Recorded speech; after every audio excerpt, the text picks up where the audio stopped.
Hey kids, we're gonna start us with a little musical interlude to watch some pointless searching. Yeah. Hey, yo, DJ, put a nigga back to the record, baby, and give me this right now.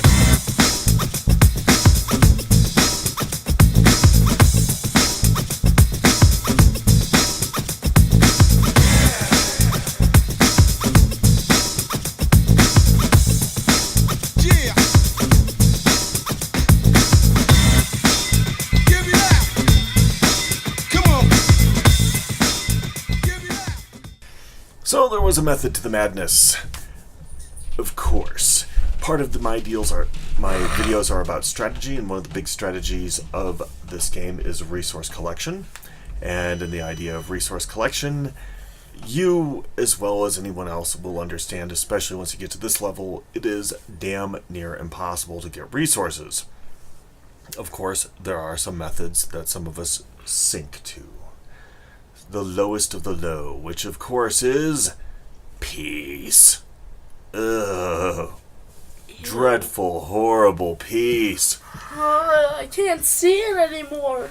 Yep, that would be the stupidest thing about this game, is the fact that peace is the largest, easiest way of gathering money, unless you actually spend real life money, which is kind of dumb as hell. So my next thought was, maybe I can better my defenses so I lose less money. And I add in some strong points into the center pieces here, and with that, I have been losing less money. So I added some of these little harder barriers to get through, and the mathematics do work out. And the reason why I put them at these center points is that's where the soldiers typically will attack, because when you knock out a little piece like that, you open up two squares, not just one. Now, if you notice, that's 4,050 hit points, and this right here is 3,000 even. Now, if you take out the middle piece, you have to do 4,000, but if you enter the center there, you have to go 3,000 and then 3,000, so it ends up costing them more. That's why it's better to hit the middle pieces first, because there's less of them. But beyond that, I'm not sure how helpful it is. Now, if you go through and you collect your money, you get about 300,000. You can pick up a new barrier piece, which, yay. How effective our barrier piece is going to be. I designed this methodology off of what was the top player of the time. If you notice, it's actually 4 collections of 6 blocks, equaling 24 blocks, and it's kind of a spiral around the center motif, if you look at it. Originally, it was all four of the encampments right next to the capital. I'm not sure if I'm going to keep that necessarily, but it has improved my results. Now, here's a part I kind of wish I sped through, because this is the total yawn. I don't know whether it's on 505's end or our end, but there's a certain amount of lag. Here we go. Now, you can tell I'm still getting about 50% defeats, sometimes 30% defeats, out of every 10 battles. It varies, but it has been improving. I have been going up in trophies, and going up in trophies has the more benefit of more money. So obviously you want to try and win your battles.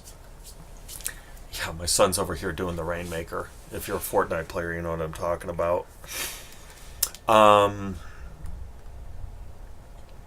But what I've also been finding is, when I went through peace and increased my ability to attack my characters and so forth, I think I may have actually should have upgraded my cannons and so forth. And I'm beginning to wonder if that was a regrettable decision, but I wanted the better toys to play with, so I'm not regretting it. One thing I also noticed is the original design of this had all of the money on the outside. Idiot. Well, not an idiot. He was the top player at the time. I moved some of the money in, and I am actually saving money in my battles. However, there are points where you go, how am I going to get through some of these battles when I'm looking and seeing what the top players are doing now? I'm beginning to wonder if it's even worth my time investing in better pieces around the building, because currently I look through about the top 10. Yeah, I look through the top 10, and I may do a whole review on it in the future, but if you notice, if you look yourself, a lot of them are spreading their pieces around like this, and I'm thinking to myself, this cost hundreds of millions in supplies to make all of those beautiful little wall pieces, and then he throws them around like freaking confetti. Like, is this dude an idiot? And I have to think, well, he's a top player, and did he get here by spending? And I'm going to go through how expensive and stupid you can get on this game if you really want to spend money on it at some point. But then I realized what's making his defense work isn't the walls, it's the cannons. Those big 5 million supply cannons, 5 million gold cannons, are devastating. Every time I see them in a battle, they're hard to take out. They cause crap tons of damage before they go, and everything else gets to pick on you while you're trying to defeat them. So, I don't know. It's like a cat on a bad Friday night. A cat on a bad Friday night? Okay, I just said that. Okay, it was weird. I'll give you that, kid. Yeah, so a lot of this, I think, has to do with what you've got rolling on your cannons, and then get your grenades and your machine guns and things like that. These extra little pieces around here, I don't even know why he kept them. Why, dude? It just boggles my mind. I'm looking at this, I'm like, a small row of the thing is 9 million. I mean, that had to be... I'm going to calculate it out at some point, but 300,000... That has to be around 300 million, maybe? Because there's like 100 of the things. That's 300,000... No, it's like 30 million at least. 30 million spent on making those little blocks that he never uses that you could just do something else with. So I think before I make that kind of expenditure on finishing the whole thing... No, please. Sorry. My son was putting his foot on a drawer that just cannot support the weight of his leg. Anyway, now I have to show you, one of the things that you learn is I can learn more from my defeats than I can learn from my attacks. And I want to show you this one because this is a humiliating defeat. You'll see why in a second here.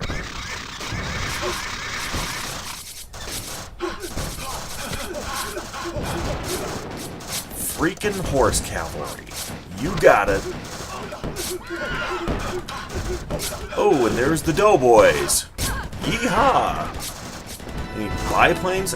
No, there's an old field nurse. No, just, dude. The exasperation whistle. Oh, yeah, this is more wonderful, annoying, freaking lag! At least Cleopatra's here to make it feel like my modern army is getting wasted. If you notice, at this point I had the center circle here surrounding my capital, and they still pretty beat up on it pretty hard. Though it did make it to where I could take the tanks out, having that little loop in there. But I mean, this is just humiliation. I mean, the best the stuff the guy has is the World War I tanks and doughboys and stuff, which is an age behind. He's got stuff that's 2 ages behind me. I mean, the guy, I hate saying it, he's a freaking brilliant player. So it leads me to the next question of, if he's so brilliant, why did he try and get me for 113,000 and only walk away with 60? I mean, honestly, What the freak is wrong with the dude? He can obviously do better damage. There's obviously better players to get. I'm not even sure if he made his money back, though, since some of his stuff is so outdated. It's hard to tell, honestly, but... Dude! Really? Just dude! Come on, man! Anyway, I'll try not to make any more commentary that's disparaging about this guy's remarks. I wanted to take some looks into the future directions of the video. One of the things is I want to do a top 10 defense video. If you think that's a good idea, please comment. Go ahead with the top 10. I'm certainly going to try the other people's defense out first. Oh, by the way, picking flowers, great way to get gems, kids. And you'll probably need gems because... Well, not in real life. It just... Oh, in real life, gems would be awesome. No, out of flowers. Yeah. Okay, picking flowers in real life does not yield gems. I know a lot of you kids... sell them really, really, really overpriced. Well, I know a lot of you kids don't get out very often, so try and pick real flowers and see what happens. Just like the turkey nipple, isn't it? Yeah, turkeys really don't have nipples either. Yeah. You'll Probably learn have that been- this Thanksgiving. I hope. You may have not looked up from your Game Boy. Oh my god. Every once in a while I pull out these 20 to 30-year-old references. They just fall out of my head like, there, don't look at your Game Boy there, Junior. Say lie to me. I love antiquated equipment. So yeah, here's where lag is really going to be a pain, but we're going to go ahead anyway. I'm going to try and get my battle. I'm going to drop in my tanks, and okay, there's one there, and here's, oh crap! That is where I said lag is going to be a pain. Unfortunately, now everything's off. I'm going to swarm with the rest of the bodies. So here you go, bodies. Yo, lag. But, who cares? It's having a great time with me. What does lag always happen to you? I don't know. But, there you have it. Yeehaw. Have the swarm in effect. And I'm hoping it's going to yield something. It's one of those, I don't know. Okay, so it's looking good. I made my money back. Alright. I'm making it into extra money. That's also good. And I feel like my survivability is going down dramatically. Oh no! Well, how am I at 44%? What is going on here? God, the marker on that's just dumb. But with my extra money, I got myself enough money for an extra piling. Yay! Anyway, I think I'm going to call it a video here. I'm going to consider some of my options, but, you know, different attack strategies and so forth. Maybe some tanks and some backup. Maybe something with some of the doctors. I don't know. We'll take a look at it. Hopefully you've enjoyed the video and found some of this information useful. Thanks for watching, my friends, and Goats out.